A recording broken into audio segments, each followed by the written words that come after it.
I walked in and I hear ra ra takatra takatra takatra takatra pa pa pa. Okay.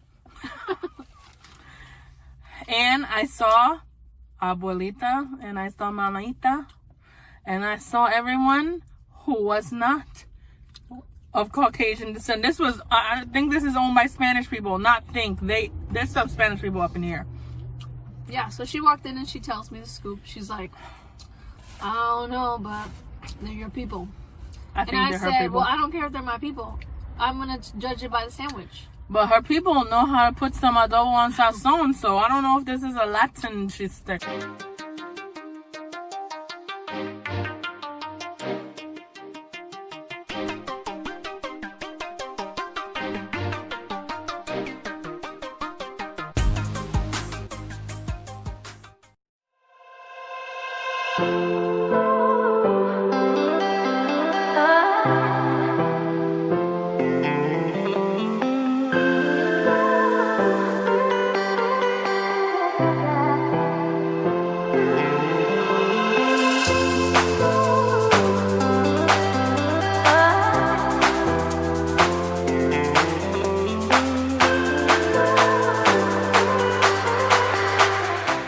What's up, GG fam? Grub Girls are back.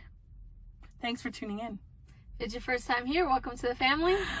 Make sure you hit that subscribe button, drop us a like, and hit that notification bell so you guys know every time we drop a new video. I'm Jess. And I'm Crixley. And we have made it to the final destination, part 3 of our search for the best cheesesteak in Orlando. And we have made it all the way to Winter Garden, which, if any of y'all know us, we do not drive this far out of the city. But we heard of this place, and we heard that it's better than La Spada. So it is Daniel's Cheesesteaks in Winter Garden, and we went ahead and ordered their cheesesteak. You guys can see it right here. Woo! This one's another chopped one, unlike Stasio's. It's chopped. It comes with onions. It does use provolone, not Cheese Whiz, not American. Provolone. It comes with banana peppers and onions.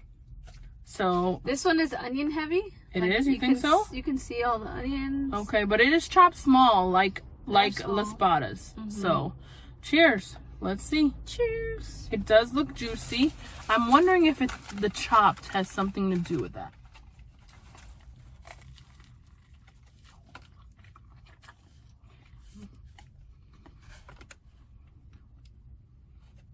Did you get all the cheese? Wow.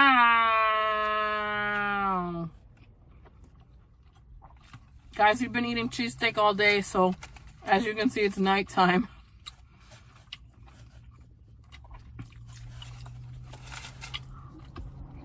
It tastes this meat by itself.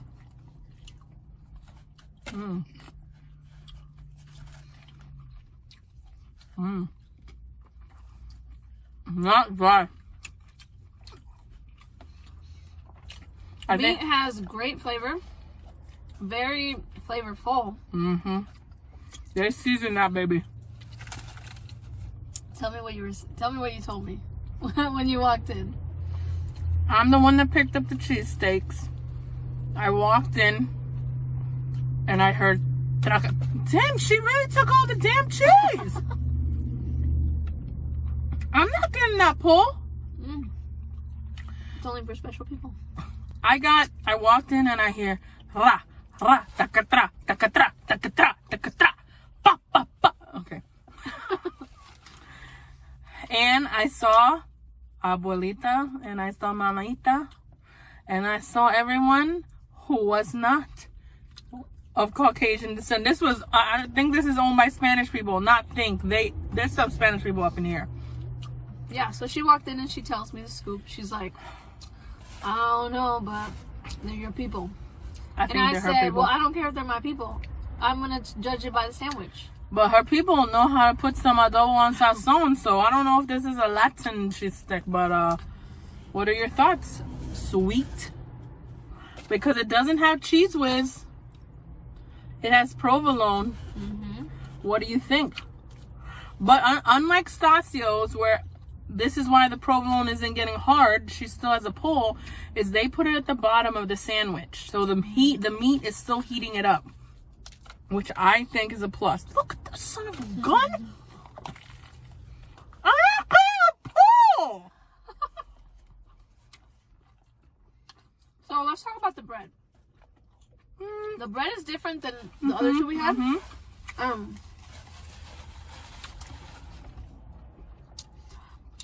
I think out of all the breads, this is probably my least favorite bread. I was gonna say the same. It's a different bread. It's just like a regular bread. Nothing too special about it. Nothing special about the bread. They do add mayonnaise to the sandwich, and I think it's adding something. Maybe it's more makes it a little moist. My favorite word, moist. But between the mayo and the cheese, this is not dry. The meat, like she said, is flavored. I am going to say that. Are you kidding me right now? I'm about sick and tired of that pull. I have yet to have one pull, and she's had like 4. I think chopped meat lends itself better to Philly cheesesteaks. Agreed. Because all the cheese, the mayo, whatever you put on it, it gets incorporated. It gets really well. in. It's like a little ant cake. Like when the ant, it goes everywhere. So it's not dry. So I'm definitely team chopped meat. Yeah, I'm team chopped. I'm still torn. I'm gonna have to decide. I don't know where I'm leaning. Keep eating. I think I'm ready to give my decision. What? Oh my gosh, I don't know. We're dealing with 2 different cheeses. Comparing everyone's cheeses. What? La Spada used American and Cheese Whiz, both very highly processed cheese. But I'm about to stop that hoe. What is the price point on this? For a 7-inch, they didn't have the same inches. For a 7-inch was only $7. Now La Spada's had a 10-inch. We bought the 10-inch for $10. This next size over here at where are we? Daniel's was 13 inches, which was way too big for what I can handle. So I was like, no, I don't want that 13 inches. That was $10.95, so it's still cheaper. This is a cheaper one. So this is the cheapest. And I saw they had a lot of accolades, and they did name the best sandwich shop of Winter Garden from 2020. So it's a current best sandwich shop. I wonder if they would just. The bread's not bad, but I get what she's saying in the bread game. Out of the 3, it's just the most. Like I don't think that they make this in house. The bread.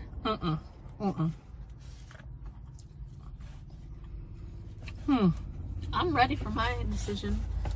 You ready? No, we have to come to a Grub Bros consensus. So, On the order? But no order. There's no order. It's just one winner. Oh, one winner. Okay. Okay. I'm finishing my bite. So if you're just coming in, this is episode 3. We went to La Spada's episode 1 in Winter Park, Stacio's in Orlando for their steak sandwich, and we're finally here in Winter Garden for Daniel's Cheesesteaks, and we've come through to a consensus. Let's start at the bottom, okay? No! Yeah, let's just do it. Let's start at the bottom. My least favorite cheese steak sandwich was Stacio's. I'll agree with that. Not that it's bad. By the way, I love that steak sandwich. But I think it was the choppedness that... Yeah, I definitely learned that I prefer the chopped meat version of a cheesesteak. I think it's a lot smoother. It kind of melts in your mouth. And for some reason, it feels more flavorful when it was chopped. I think it was just more seasoned than the other places. Could be. They had great bread, though. The bread game was good. They probably might have had the best bread. Unfortunately, you know, the inside components. Fortunately, bread don't make a cheesesteak. I mean, it helps, but the meat got to be the star. Yeah. I don't know where you're going, so should I say my number one? And then you're not going to change? On the count of three, we both say our number one. All right, on the count of three. Three. One. On the count of three, she starts with three. Just to see how opposite we are. By the way. There was no right or wrong. You said on the count of three, and you say three. Oh, you're right. There is a wrong. I meant countdown. Let's do a countdown. 3, 2, 1. Las Patas. Oh my God! High five! I thought you were gonna go with this one. This would be second. Well, no, duh. Yeah. You said the other one was that. Um. Wait, why did you go with Las Patas? So here's the deal. I think that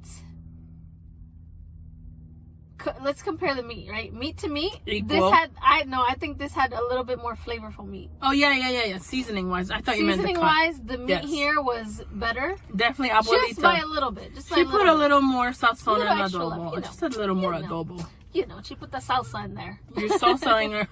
And then the bread is, I think, what did it for me.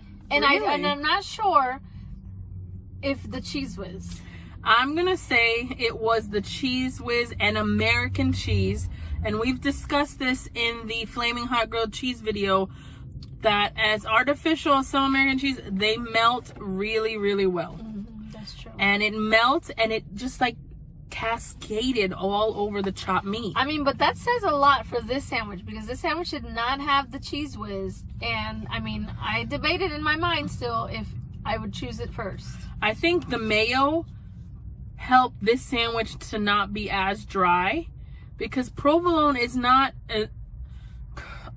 on her 5 pulls would say otherwise. But I didn't get one damn pull. Provolone isn't that type of cheese to get that melt factor. However, this one did have it, but I think the mayo played a part in making this seem gooier than it is. The cheese whiz and the American at Las Patas made that like wet. Overall, I mean, the bread was on point, the meat was great, and all it needed was onions. You see, these other sandwiches either had hot peppers. This one did have banana peppers. Crixie hates banana peppers. Luckily, I didn't get a bite of it in my. It also added mayo. The Las Patas doesn't add anything but the meat, cheese, and onions. Cheese, it's like whiz with. That's what you say in Philly. Whiz with onions. That's all you get. Whiz with. So it was voted by Orlando Weekly as the best cheesesteak, and we would have to agree that Las Patas is pretty legit if you want some nice, juicy, chopped meat on a delicious bread roll. Hoagie. We'll have to try it again when they put the whiz this time. I mean, I don't think it would be that much. No difference. Whiz is whiz. Apparently, they have magic whiz because they couldn't bust open a jar. Still salty about that one. Even guys, Las Patas, if you're listening, that says a lot, because she was super hella pissed, and she still picked y'all as the best cheesesteak. But there you go, you guys have it. Let us know if you like this series. We're gonna do more, and we'll check out more spots in Orlando and more delicious food. So in honor of Philadelphia, I hope you guys enjoyed this series, and best cheesesteak in Orlando goes to Las Patas. As always, guys, make sure you hit that subscribe button and hit that notification bell so you guys know every time we drop a video. Stay salty. And stay sweet. Take care, guys. Bye. Bye.